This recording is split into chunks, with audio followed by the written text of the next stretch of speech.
Live from our culture studios in Blantyre, we bring you the morning edition of MBC News. And you're with me, Upile Kaisa. Coming up. President Mutharika to leave the country for a private visit to the Republic of South Africa today.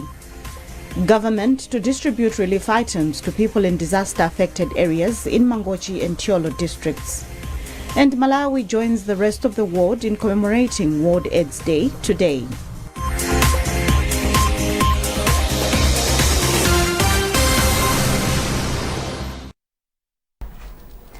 And now the news in detail. President Professor Arthur Peter Mutharika is this afternoon expected to leave the country for a private visit to the Republic of South Africa.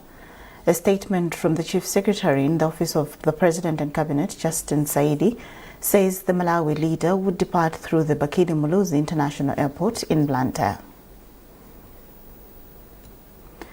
Vice President Justice Dr. Jen Ansah SC has officially closed the Malawi Cabinet retreat in Mangochi with a call for Cabinet Ministers to ensure that all adopted resolutions are translated into action that will benefit Malawians. According to the Vice President, the core message that ran throughout the sessions of the retreat is the need to run government better, differently, and deliver campaign promises that have provided hope for a new lease of life to the most destitute Malawians. Dr. Ansah echoed President Professor Arthur Peter Mutharika's recurring message to the Cabinet that this is the time to serve Malawians, not to enrich themselves, and called on the ministers to religiously keep the directive in mind. The retreat came as a timely and a candid reminder of His Excellency the President's recurring message to the Cabinet that this is the time to save Malawians, not to enrich ourselves. It is a duty for all of us, therefore, to religiously keep in mind this directive. Let us draw lessons and implement the resolutions that have just been summarized by the Chief Secretary. The retreat presentations and the facilitators at this retreat were carefully selected.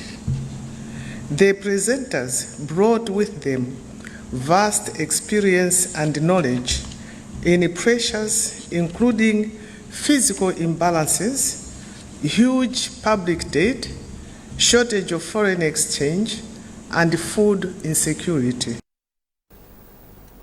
Vice President Dr. Jen Ansah will visit disaster-affected areas in the area of Sub-Traditional Authority Moto in Mangochi today.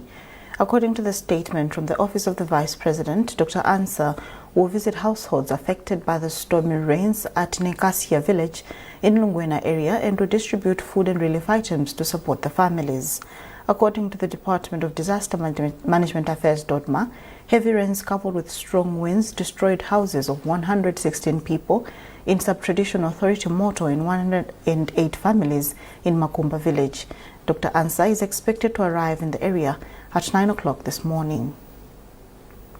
Meanwhile, District Commissioner for Tiolo Hudson Kupanga has held the Department of Disaster and Management Affairs, DODMA, for the prompt response in assisting people who have been affected by stormy rains in Chikwaza, Samuti and Nchacha villages, Traditional Authority Boidi in the district.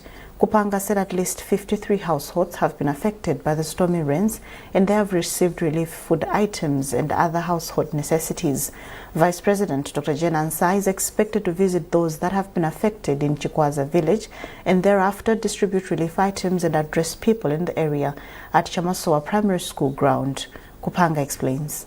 We compiled a report on that one and we sent it to the Department of Disaster, which they responded with about 53 bags of maize in the following day, and some plastic bags, some plastic sheets for them to roof their houses which were damaged by this stormy rain. So as of now, that's what the council has done. This is for the first time which I've seen promptness of the Department of Disaster. I sent the report on Thursday. By Friday we had the relief items coming to our office. This is very good because it isn't the pressure which we already have in the district, because these things are just yet starting. But if the response is like this, then we are really happy and we are covered. Women have been encouraged to be agents of change in the fight against climate change across the country. A Canadian consultant on gender and climate, Joel Mate, made the remarks in Mponela Doa at the start of a 4-day trainer-on-trainers workshop organized by Leadership for Environment and Development LEAD. Chipiron Tumodzi reports. Realizing that women are the most affected by natural disasters induced by climate change because of the daily activities they engage in, LEAD Malawi drew 35 women from across the country who are members of Women Network in Climate Action of Malawi Wonekam to equip them with knowledge on how to cope with climate change. Professor Sosten Chiwota of LEAD Malawi says the training is important following consultations which revealed a wide knowledge gap. So this actually came out from a consultative process that we did in Blantyre for the southern and eastern region, in Lilongwe for the central region, and in Mzuzu for the northern region. This is what the women themselves said, that there is a skills and knowledge gap as far as coping with the climate change impacts. And on the basis of that, it was recommended that there has to be a skills enhancement event session. This climate change project is financially supported by the Canadian government and other partners. Joelle Mart is a specialist on gender and climate. She is part of the team which is geared to turn Wonekam into a vibrant women movement. And we are training them so that they can get knowledge on climate change, on gender equality, and how the two themes intersect, and especially skills. Skills for policy advocacy, climate advocacy, for resource mobilization, for training, because the whole point is cascading this training, replicating this training. Mzimba-based farmer Jesse Mwale says the training is an eye-opener and she'll now train other women on how to practice climate-smart agriculture, among others. Wonekam comprises a diverse group of women, some of who are farmers, NGO representatives, and some from government departments. Chipiriro Mtumodzi, NBC News, Mponela.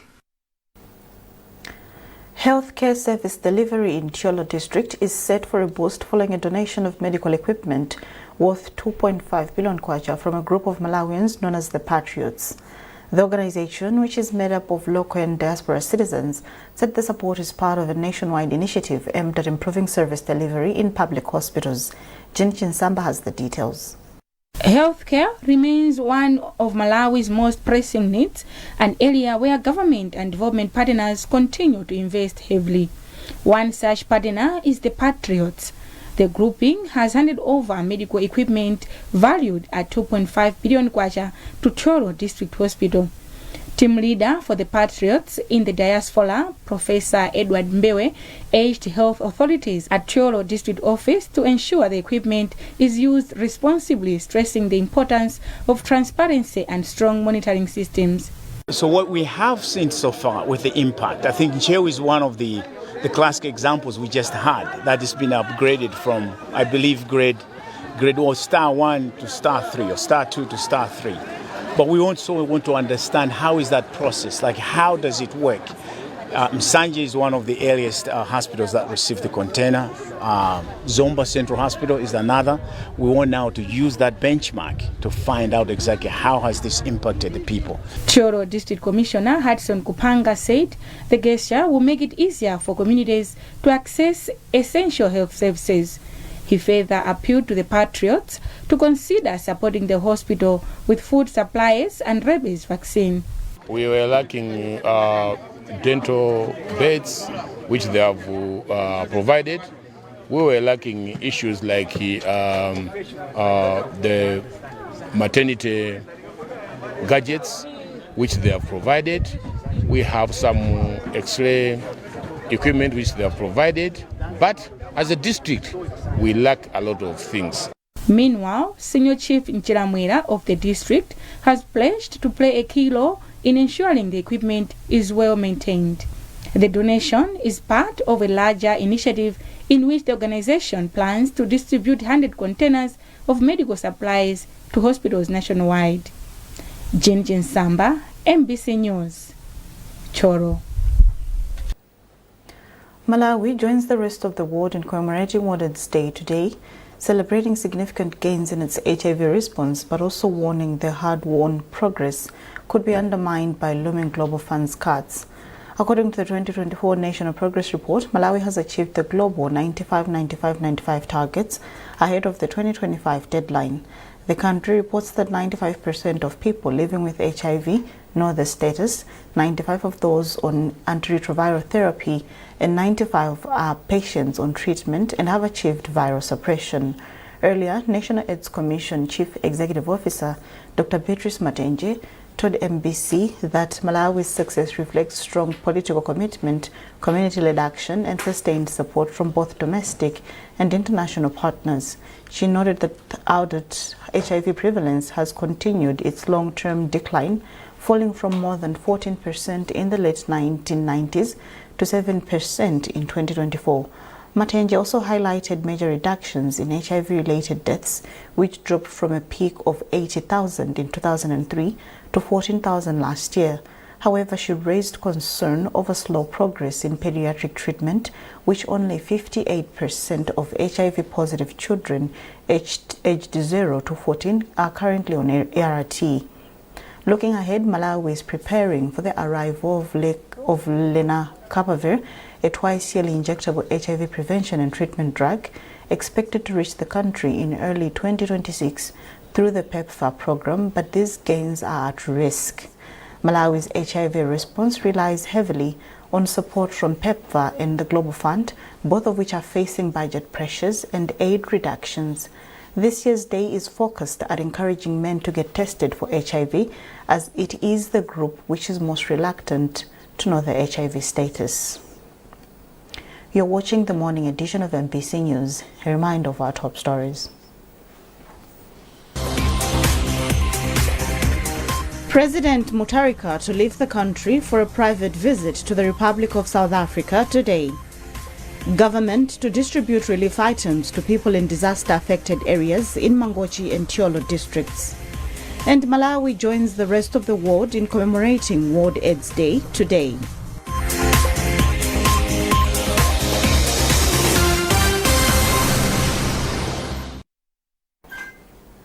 Welcome back. Press Trust has warned that Malawi's education system will continue to lag behind unless stakeholders take urgent action to improve quality across the sector. Trustee Audrey Mwala says many schools still lack essential resources needed to deliver meaningful learning and has called on partners to work together to close the gap. She made the remarks during the official handover of new classroom blocks at Chamakala CDSS in Kasongo. Trinity Kapantengo reports. Press Trust trustee Audrey Mwala says that as Malawi pushes for quality education under the Malawi 2063 agenda, the sector needs far more resources to meet the ambition. Mwala noted that significant gaps remain in learning materials and the overall environment for learners and called for stronger interventions. There is something that is progressive, but at the same time, we also still need to continue. There are a number of things that need to be looked at. Additional infrastructure. We need to look at the facilities that will allow the children to learn in a good environment. Commenting on the donation, Central East Education Division Manager Dickens Mbewa commended Press Trust, saying the development will benefit both the school and the surrounding community. He warned students that vandalism or misuse of the facilities will not be tolerated, but rather they should go for dialogue whenever there is miscommunication between the students and the teachers. We are mobilizing ourselves to visit several schools in our division so that we meet the learners and give them the information that whenever they have differences with the staff or the learners themselves or maybe with the leadership of the schools, they should not resort to vandalism. Because when they vandalize, it will take a lot of resources, government to come and repair those infrastructures, hence damaging the standards of quality education. Receiving the donation, head teacher for the school, Christina Joaya, said the support is timely, noting that the school has been struggling with limited classroom space and that the new facilities will help improve learner performance. This project, which has been initiated by Press Trust, is going to help improve performance of learners because the availability of spacious classes, it means the learners will be learning comfortably. Press Trust has donated 4 fully furnished classrooms, 2 teachers' offices, a water pump and a tank, and 6 modern toilets worth 350 million kwacha. Trinity Kapantengo, MBC News, Kasungu.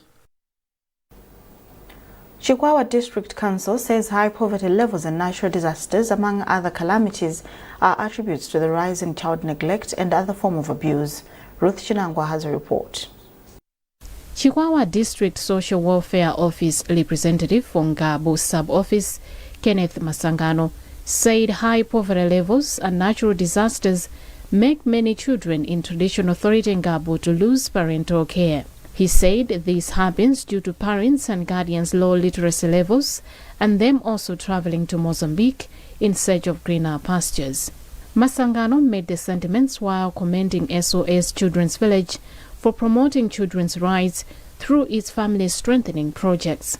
Yeah, if I think at the department and the source we work hand in hand so that we empowered, I think, the community structure that at the ground. So they saw that any case happening at the community level, they have, I think, a role to play to follow up that case, even I think to refer that case so that there only they can solve some issues.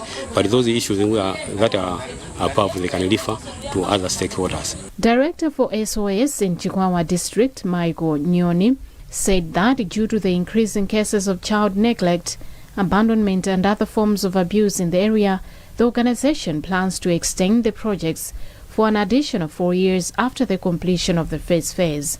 He said the second phase of Family Strengthening Project will target 1,200 children from 300 vulnerable households.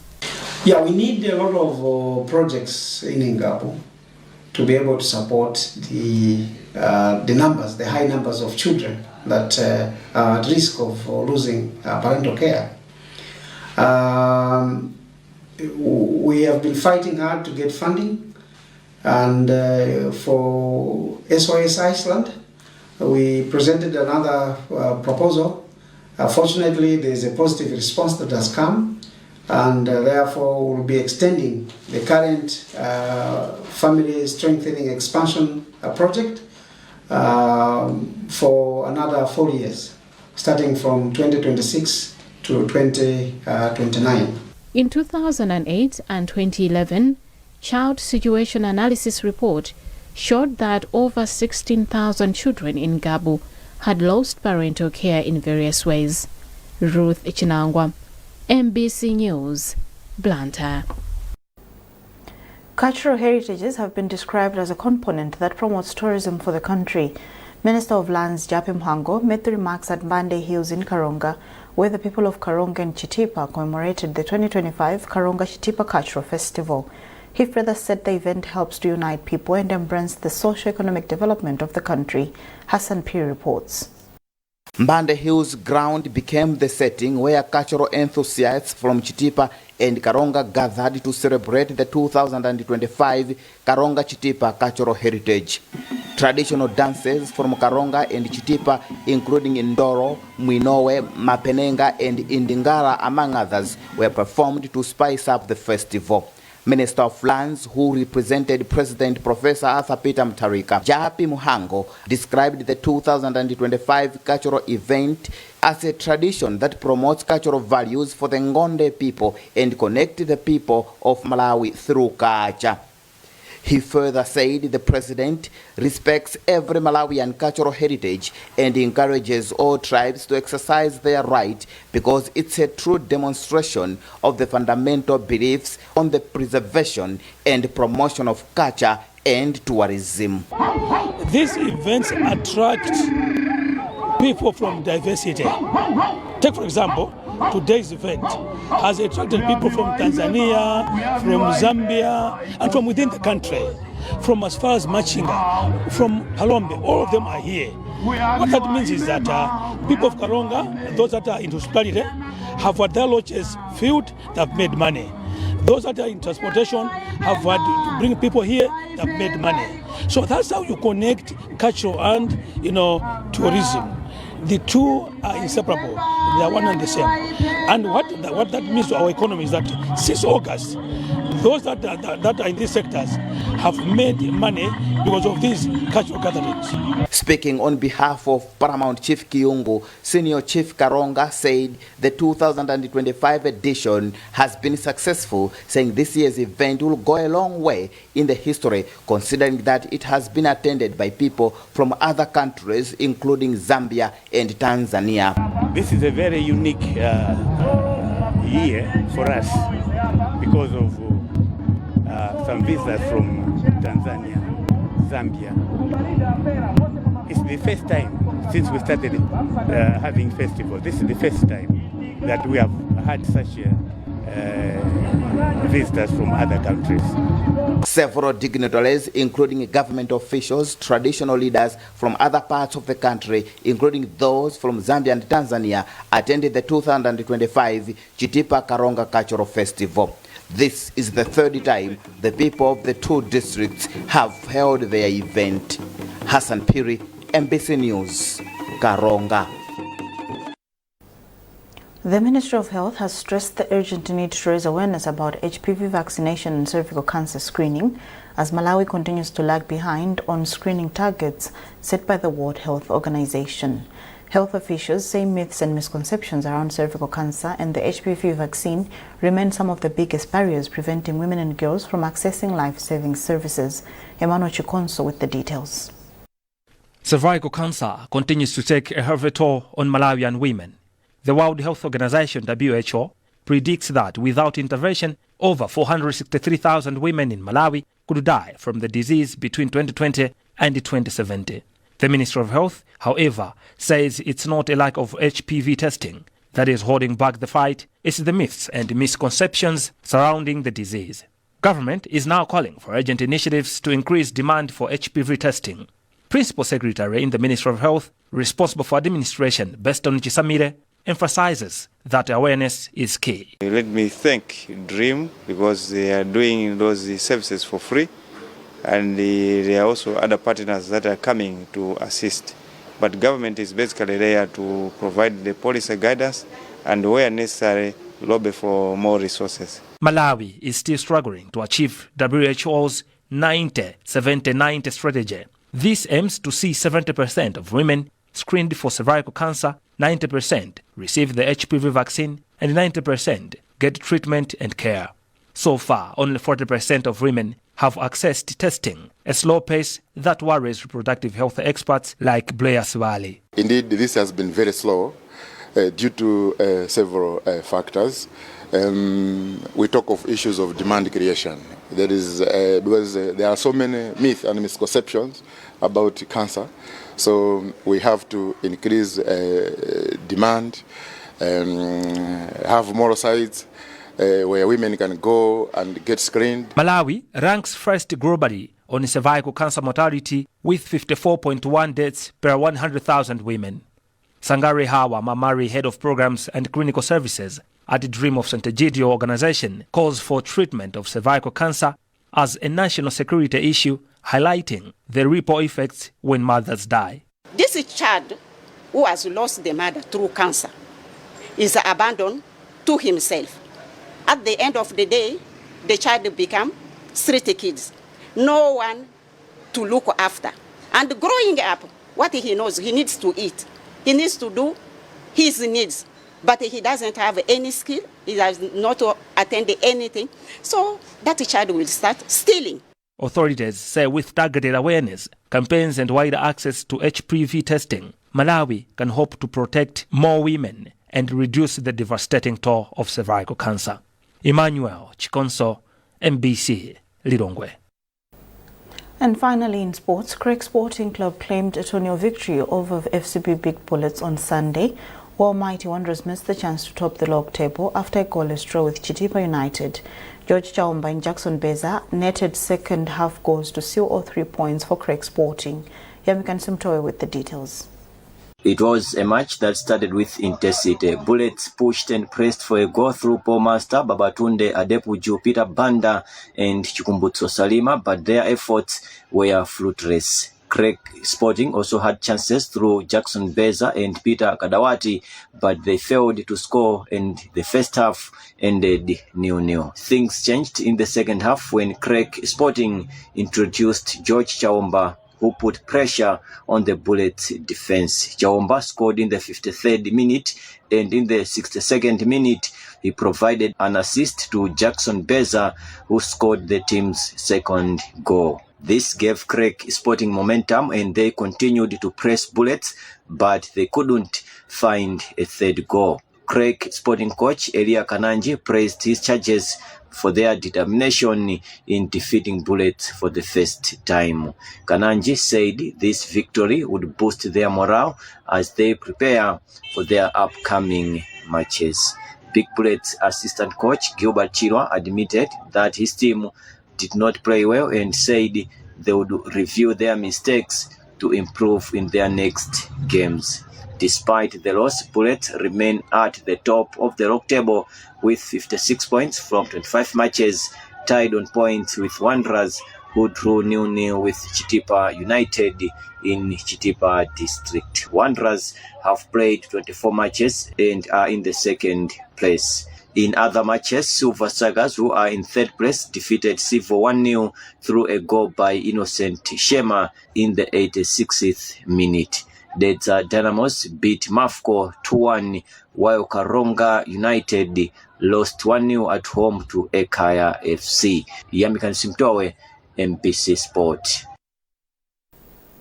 And that item concludes this edition of MBC News. A reminder of our top stories before we leave.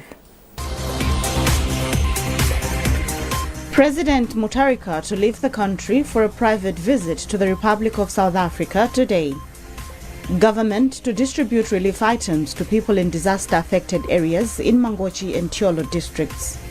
And Malawi joins the rest of the world in commemorating World AIDS Day today.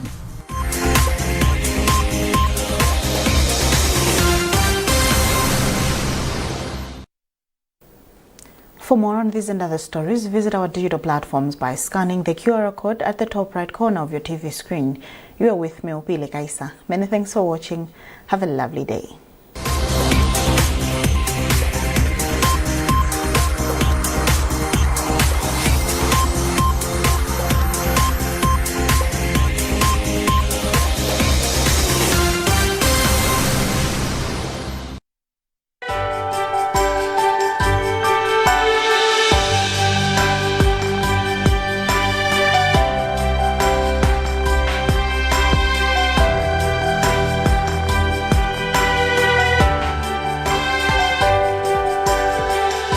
kupatula kupemphera ndi kulambira zipembedzo zimakhala ndi nkhani zosiyanasiyana.